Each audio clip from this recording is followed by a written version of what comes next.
Hey guys, I'm Tim Langston with Red Dog Bushcraft. Today I wanted to go over some shelter options for you.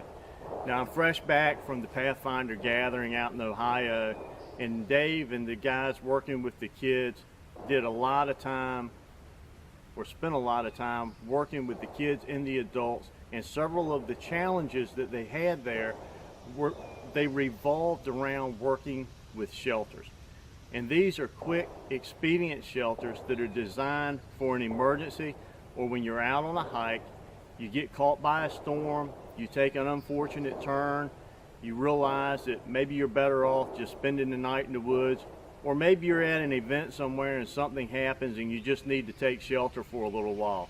This is not something that you're going to go out with the intent of sleeping under for an extended camping stay, but you could certainly use it for that, because it is an adequate shelter. And also you may want to challenge yourself by going out and staying in this type of shelter, just so that you can experience it and find out what it's like and just hone your skills and spend a little bit of dirt time out there, just increasing your knowledge and also your confidence in building these shelters. And this shelter was designed to go up very fast. It's for the emergency. You take a dip in the canoe, bad weather comes in, you need to create a microclimate, you need to get into some place where it is protected, and maybe build you a fire, get warmed up.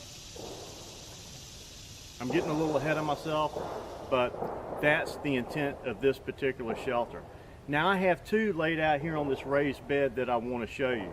One is going to be the shelter system that is designed and utilized by the Pathfinder School, and Dave did an excellent job teaching people a couple of different ways to set these shelters up.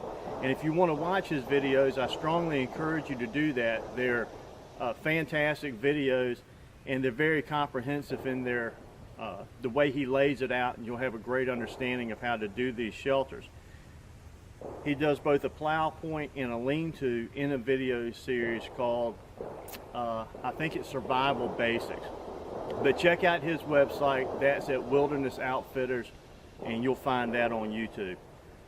I do a little bit of a different variation on the exact same shelter systems when we're out teaching at our school, and I'd like to go over a couple of the kit components, and then later on we'll actually go out and we'll build some shelters. But first of all, let's talk about an emergency shelter kit. Now at the Pathfinder School, they use these grabber space blankets, or what's becoming real popular right now is this Survive Outdoors Longer SOL utility tarp.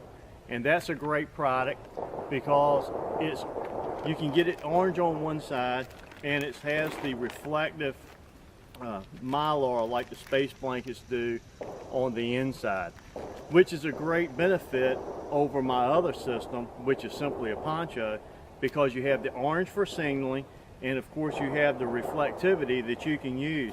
Now depending on how you set this shelter up, you can either set it with the silver side up to reflect heat away from you, or you can put the orange side out to be a signaling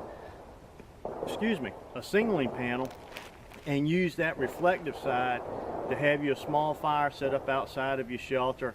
Those heat waves will come in, hit that reflective backing, and will angle that heat back to you, so you get that warming from the fire in front of you and that convection that's taking place coming back from behind you.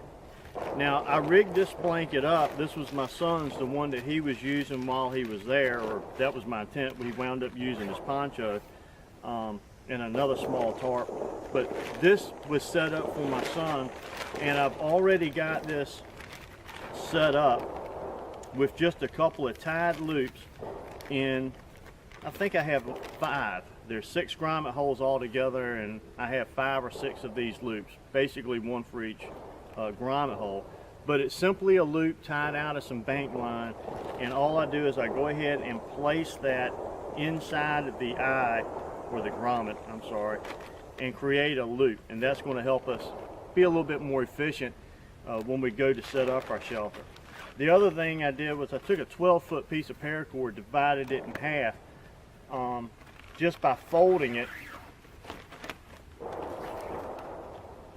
in half and grabbing it at the center and taking this loop and passing it through one of the grommets. And this is on the corner, and it's going to be the long side, or the side that we're going to attach to the tree. And I just pull that line back through its loop there and create a hitch around that eyelet so that we can secure that to either a walking stick, a hiking pole, a tree, whatever is available as far as doing a couple of the shelter options. It's also long enough that it could be used as a ridge line also.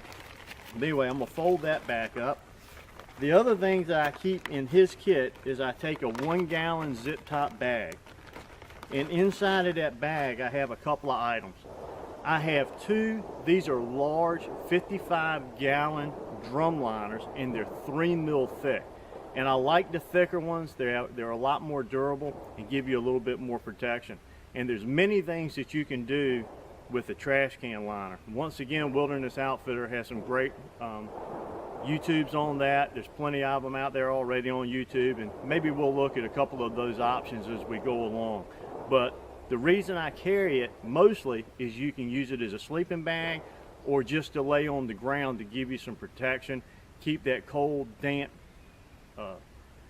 from the ground coming up into your body, giving you a clean place to lay and place your gear. And you can also stuff that and make a mat out of it. If you have to spend some time out there, you know, getting a good night's sleep is pretty important, especially if you get caught in a situation where you have to spend an unexpected night out in the woods. Being able to rest and sleep, and I'm not one for sleeping right on the hard ground, and you can stuff one of these with some debris and really make a decent bed out of it.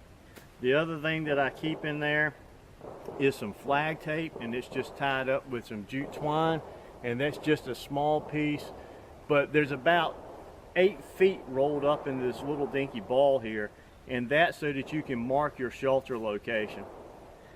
Couple of hanks of 550 paracord are in there. And the other thing that I like to keep, and we keep these in our kits all the time, but these are specifically for our shelter system, and they're 2 orange 100% cotton bandanas.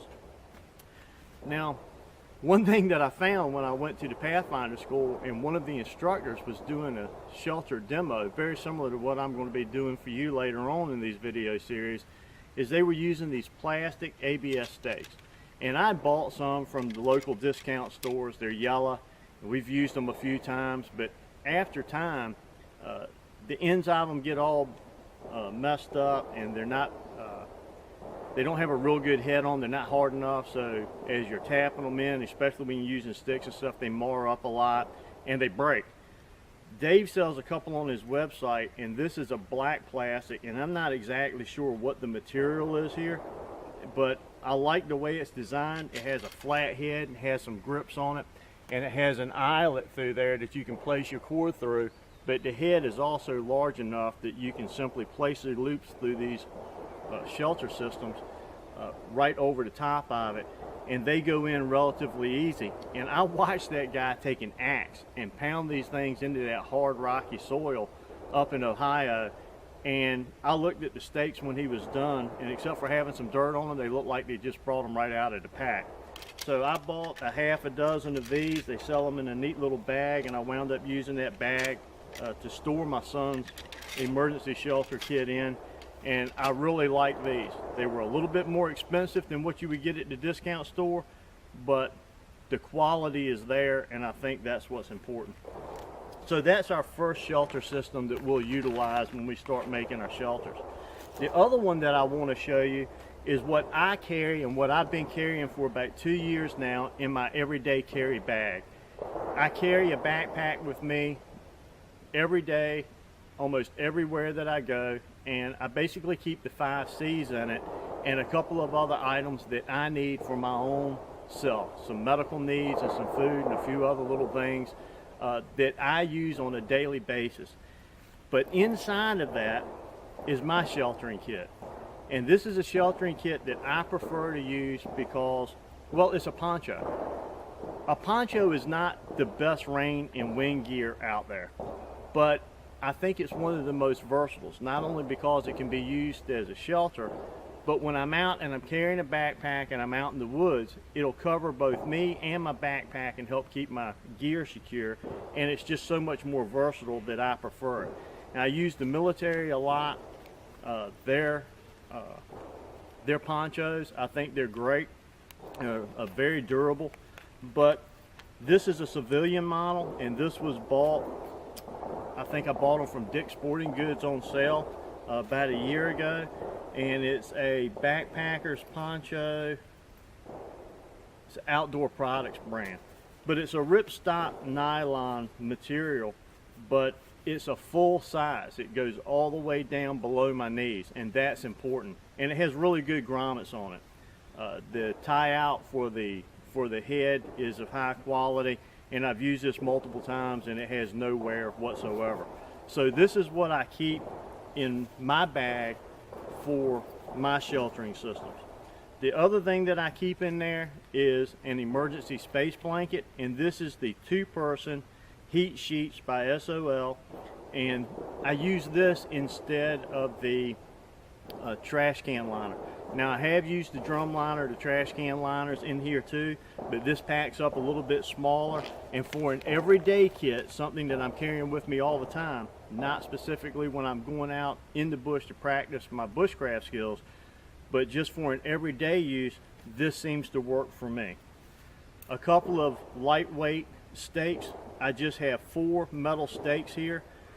These are some that I bought a hammock system, and I replaced the stakes in that hammock system with titanium, and I took the steel ones that come in that kit and just put a rubber band around them to hold them together, and put the 2 ends so that they're curved up on each end and they don't poke through my bag. That's just so I don't have to go out and make stakes. If it's an emergency situation, or if I'm out in a park somewhere, or if I'm out in a public setting and I need to throw up a quick shelter real quick, I don't want to have to be running around looking for stuff to tie off to. A small hank of, this is the heavier bank line. I think it's number 36. And that's just a small hank of that for being able to tie it out. And I keep enough paracord to be able to use for a ridge line if I decide to go for that type of a shelter.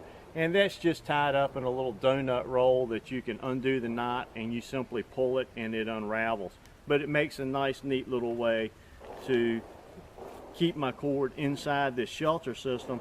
And when I pull out just the poncho, my cordage is not getting tangled up all over the place. Now, something to remember when we start talking about everyday carry gear. Your everyday carry gear should be something that's practical for you to carry in your everyday walk of life. All right, so with that, I think we've covered the contents of these simple kits. We'll talk about some of the different ways to set these up later in another video. And I thank you once again for joining me. Once again, I'm Tim Langston with Red Dog Bushcraft, home of global safety and survival. Until next time, God bless, guys.